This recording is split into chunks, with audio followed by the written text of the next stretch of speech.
नमस्कार दोस्तों, स्वागत है आपका मेरे चैनल ज्ञान गुरु में।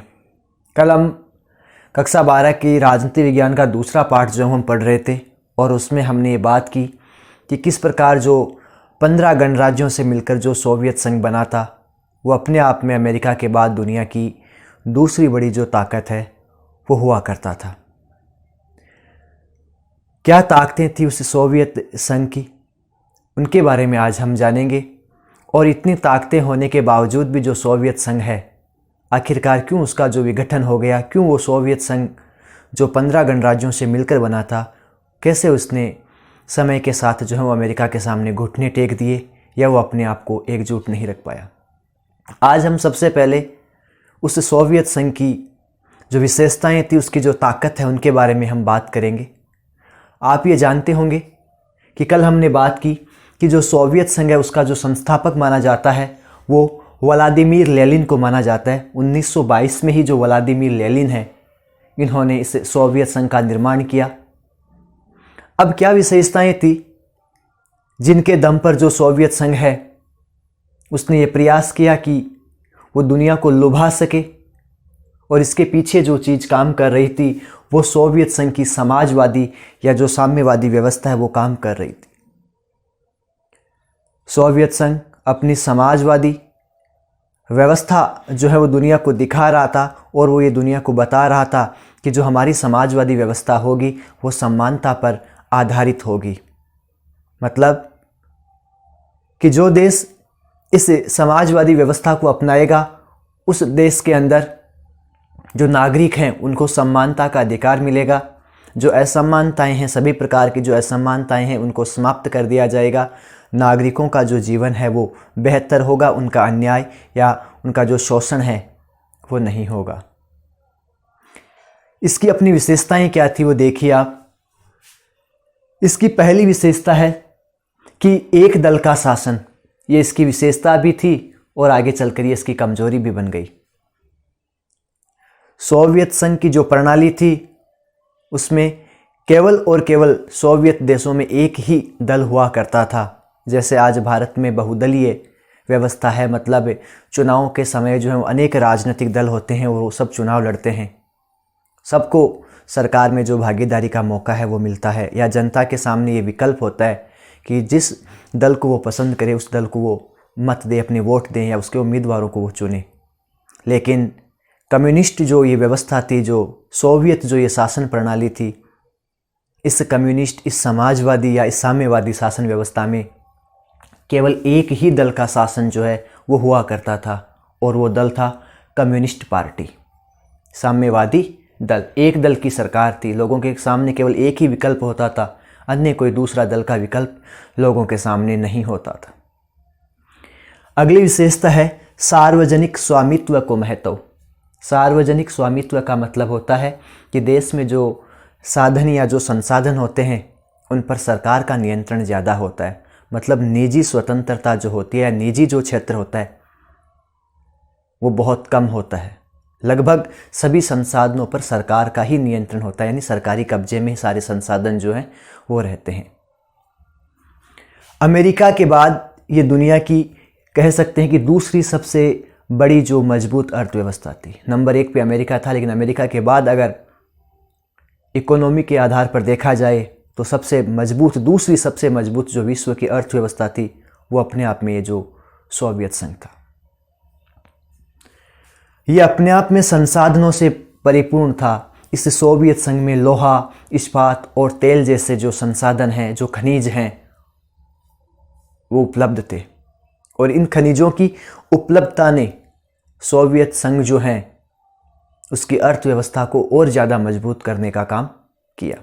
और आप जानते हैं जिसके पास ये सब चीज़ें होगी, जिसके पास संसाधन होंगे या जो संसाधनों से परिपूर्ण होगा, वो उत्पादन में भी क्या होगा, आत्मनिर्भर। ये कहा जाता है कि सोवियत संघ जो है, इस सोवियत संघ में सुई से लेकर कार तक की चीज़ों का क्या होता था, निर्माण होता था। यानी उत्पादन की दृष्टि से सोवियत संघ जो है वो अपने आप में क्या था, आत्मनिर्भर था।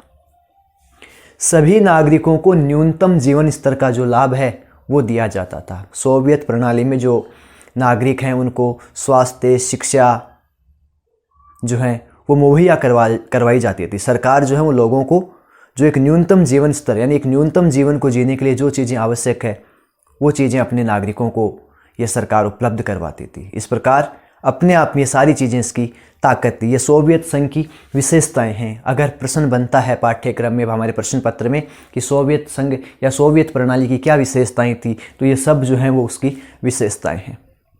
इतनी विशेषताओं के होने के बाद भी जो है किस प्रकार सोवियत संघ ने घुटने टेक दिए, क्यों उसका विघटन हो गया, इसके पीछे कहानी है कि जो शीत युद्ध का दौर था वो एक कूटनीतिक, आर्थिक और राजनीतिक संघर्ष का दौर था। इसमें कोई बड़े जो हैं वो संघर्ष नहीं हुए, कोई खूनी लड़ाइयाँ बड़ी इसमें नहीं हुई। ये एक ऐसा दौर था जिसमें सभी प्रकार के जो प्रयोग हैं वो किए जा रहे थे। अमेरिका ये प्रयास कर रहा था कि किसी न प्रकार कैसे भी करके मैं जो सोवियत संघ की जो अर्थव्यवस्था है उसको मैं पीछे धकेल दूँ, और यही प्रयास सोवियत संघ अमेरिका के प्रति कर रहा था। दोनों के मन में शंकाएं भी थी कि कहीं एक दूसरे पे कोई हमला नहीं कर दे। तो इसलिए सबसे बड़ी जो बात आती है सोवियत संघ के विघटन के कारणों में वो है कि दोनों ही महाशक्तियों ने हथियारों की होड़ मचा रखी थी। दोनों महाशक्तियाँ एक दूसरे से आगे निकलना चाहती थी हथियारों के निर्माण में। अब देखिए हम बात करते हैं इसके विघटन के कारण क्या है। नौकरशाही का प्रभाव, जैसा कि आप जानते हैं कि एक ही दल की सरकार थी, और जिस राष्ट्र में केवल एक दल की सरकार होती है वहाँ लोगों के सामने कोई दूसरा अन्य विकल्प नहीं होता। तो जो प्रशासन जो था सोवियत संघ का, वो ये कह सकते हैं कि प्रशासन एक तरीके से नौकरशाही हो चुका था। मतलब जो अफसर थे, जो नेता थे, वो जो हैं जनता के प्रति उत्तरदायी नहीं थे, यानी जनता के प्रति अनुत्तरदायी शासन हो चुका था। नौकरशाही का प्रभाव जो है वो लगातार बढ़ता जा रहा था। अभिव्यक्ति की आज़ादी न होना, क्योंकि जहाँ एक दल की सरकार होती है वहाँ लोकतांत्रिक गुण जो हैं वो बहुत कम पाए जाते हैं। तो इस सोवियत संघ या ये कह सकते हैं कि इस समाजवादी साम्यवादी व्यवस्था में जो है एक दल की सरकार थी और सरकार का नियंत्रण सबसे ज़्यादा था। लोगों को अपने विचारों को व्यक्त करने के लिए उनको खुली आज़ादी नहीं थी। जैसा कि भारत के संविधान में जो लोगों को स्वतंत्रता का अधिकार जो अनुच्छेद 19 जो दिया गया है उसमें जो 6 प्रकार की स्वतंत्रताएं दी गई है, उस प्रकार की स्वतंत्रताएं सोवियत प्रणाली में नहीं थी। जनता अपने विचारों की अभिव्यक्ति के लिए जो है वो कार्टून जो है वो बना के उनका सहारा जनता अपनी अभिव्यक्ति के लिए लिया करती थी। जनता को खुला विरोध करने का कोई अधिकार जो है वो नहीं था। तीसरी विशेषता है एक दल का तानाशाही व्यवहार।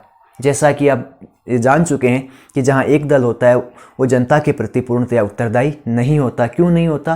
क्योंकि उस दल को ये डर नहीं रहता कि अगले 5 साल के बाद चुनाव होंगे तो वो चुनाव हार जाएगा या उसकी जगह कोई दूसरा जो दल है वो जीत कर आ जाएगा। जब एक ही दल है तो जनता के सामने विकल्प भी नहीं है, और उस दल को भी पता होता है कि हमें चुनाव हारने का कोई जो है वो डर नहीं है।